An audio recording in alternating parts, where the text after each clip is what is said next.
Hello everyone, welcome back to your own channel chemistry with Ankushi.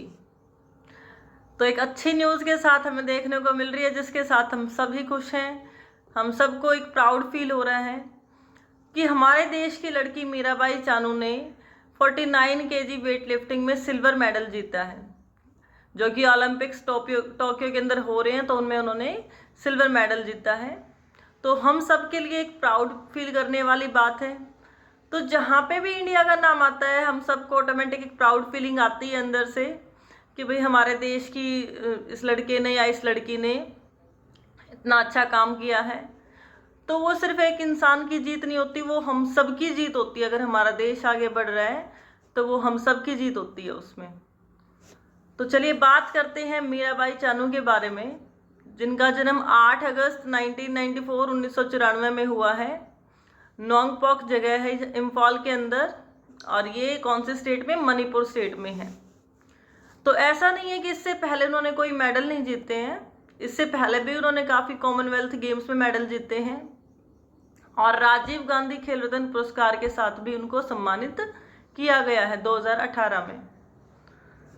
तो बात ये है स्टूडेंट्स कि आप सब क्या है, फ्यूचर है आगे का, ठीक है। तो आप सबके अंदर एक ऐसा जज्बा होना चाहिए कि हमें कुछ करके दिखाना है। और मैं हमेशा कहती हूँ कि ज़रूरी नहीं कि कोई बच्चा स्टडी में ही आगे हो सकता है। हर एक पर्सन के अंदर इंडिविजुअल डिफरेंस होता है, हर एक के अंदर अपनी अपनी कैपेबिलिटी होती है। तो ज़रूरी क्या है कि हम अपने अंदर की क्षमता को जाने कि हम किस चीज़ में परफेक्ट हैं, हमारे लिए कौन सी स्ट्रीम परफेक्ट है। हम गेम्स में अच्छे हैं तो हम गेम्स में जाना चाहिए। तो ऐसा नहीं है, पेरेंट्स को भी मैं हमेशा मानती हूँ, ऐसा समझाने की कोशिश करती हूँ जो मेरे इंटरेक्शन में आते हैं, कि हमें बच्चे को सिर्फ एक ही तरफ नहीं रखना चाहिए कि अगर वो एजुकेशन में अच्छा है तभी वो बेस्ट होगा। ऐसा नहीं है, हर एक बच्चे के अंदर अपना हिडन टैलेंट होता है। हमें उस टैलेंट को देखना है कि वो टैलेंट किस फील्ड में है। अगर वो ड्राइंग के फील्ड में टैलेंट है तो बच्चे को उसी फील्ड में जाने देना चाहिए, क्योंकि सबसे ज़रूरी है कि हमें बेस्ट होना चाहिए। हम चाहे किसी भी फील्ड में हैं, हमें उसमें अगर हम बेस्ट हैं तो वही हमारे लिए सबसे बेटर है। क्योंकि आपको पता है एवरेज का तो कहीं नाम आता ही नहीं है। तो आप फील्ड कोई भी चूज़ कीजिए। आप गेम्स में जाना चाहते हैं, गेम्स में भी अलग अलग फील्ड है, तो उसमें भी आप कोई भी फील्ड चूज़ कर सकते हैं जिसमें आपका इंटरेस्ट है और जिसमें आप कैपेबल हैं उसमें बेस्ट करने के लिए। तो स्टूडेंट्स से मेरी एक रिक्वेस्ट है कि सबसे पहले आप क्या है, किसी भी तरह का एक्सटर्नल प्रेशर ना माने, सबसे पहले अपना हिडन टैलेंट देखें। स्टूडेंट्स को क्या करना चाहिए, इस एज में क्या होता है कि बच्चे एक्सटर्नल चीज़ों में ज़्यादा ध्यान रखते हैं। खुद के बारे में जानना सबसे बड़ा काम, मैं मानती हूँ कि खुद के बारे में जानना सबसे मुश्किल काम है। और अगर हमने खुद के बारे में जान लिया तो इट मीन्स हमारे लिए कोई भी चीज़ मुश्किल नहीं है। और हम क्या करते हैं, हम दूसरों के बारे में जानने की ज़्यादा इच्छा रखते हैं बजाय खुद के बारे में जानने के लिए। तो स्टूडेंट्स लाइफ में क्या है, बच्चे एक्सटर्नल चीज़ों पर ज़्यादा ध्यान रखते हैं, जिसकी वजह से वो अपना इंटरनल इंटरेस्ट, हमारा किस फील्ड में इंटरेस्ट है, इन चीज़ों को वो लैग कर देते हैं और वो चलते हैं जैसा उनको गाइड किया गया है उसके अकॉर्डिंग। अच्छी बात है, जैसा गाइड किया उसके अकॉर्डिंग चलना, पेरेंट्स गाइड कर रहे हैं। बट समटाइम्स क्या होता है कि किसी पेरेंट्स को भी ज़्यादा नहीं पता होता है, कम एजुकेटेड होते हैं, क्योंकि सबके सर्कमस्टांसेस अलग अलग हैं। या फिर किसी फैमिली में एक पेरेंट अलग बोल रहा है, दूसरे रिलेटिव अलग बोल रहे हैं कि आप इस फील्ड में जाओ, तो उससे ना बहुत कन्फ्यूज़न क्रिएट हो जाती है बच्चे के माइंड में कि मुझे क्या करना चाहिए, मुझे क्या नहीं करना चाहिए।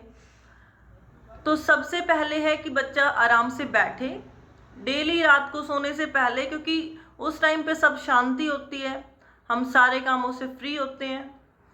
तो बैठ के सोचना चाहिए कि एक्चुअल में मेरा एम क्या है लाइफ का, ठीक है, कि मुझे ऐसा क्या करना चाहिए, कौन से फील्ड में जाना चाहिए जिससे कि मुझे काम बर्डन नहीं लगे।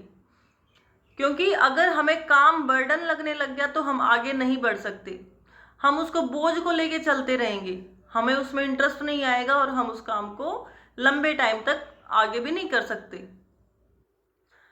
तो सबसे ज़रूरी है कि बैठ के आराम से बिल्कुल शांत मन से सोचना कि मेरा एम क्या है और ऐसा कौन सा फील्ड है जिसमें मैं अच्छा कर सकता हूँ। अपने सब्जेक्ट्स को डिवाइड कर लो कि इतने सब्जेक्ट्स हैं मेरे, 5 सब्जेक्ट्स मेनली रहते हैं, कि इसमें से ऐसा कौन सा सब्जेक्ट्स है जिसको मुझे पढ़ने में ज़्यादा इंटरेस्ट आता है। अब इंटरेस्ट जिसको आता है तो इट मीन्स उस सब्जेक्ट में हमारा इंटरेस्ट है और उसी सब्जेक्ट में हम काफ़ी अच्छा कर सकते हैं।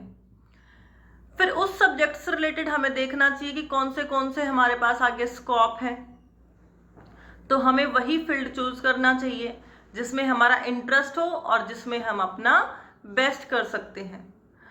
तो हमें जो भी न्यूज़ सुनने को मिलती है, हमें उन सब से कुछ ना कुछ सीखते रहना चाहिए।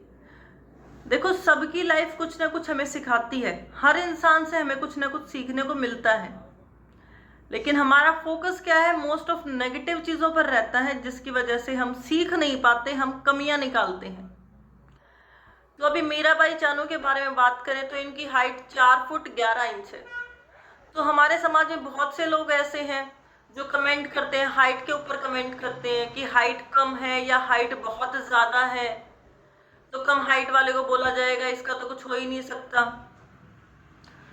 तो पर्सनैलिटी किसी हाइट, किसी कलर, किसी फेस से नहीं आती है। पर्सनैलिटी हमारे एफर्ट से आती है कि जो हम अपने एफर्ट कर रहे हैं। तो किसी हाइट, किसी कलर कोई मैटर नहीं करता। हमने बहुत सारे अपने हिस्ट्री में भी पढ़े हैं, नेल्सन मंडेला के बारे में पढ़ा है, ठीक है, तो जिनके कलर के ऊपर भी पहले बहुत वहाँ पर एक्सप्लॉयटेशन किया जाता था ब्लैक पीपल का।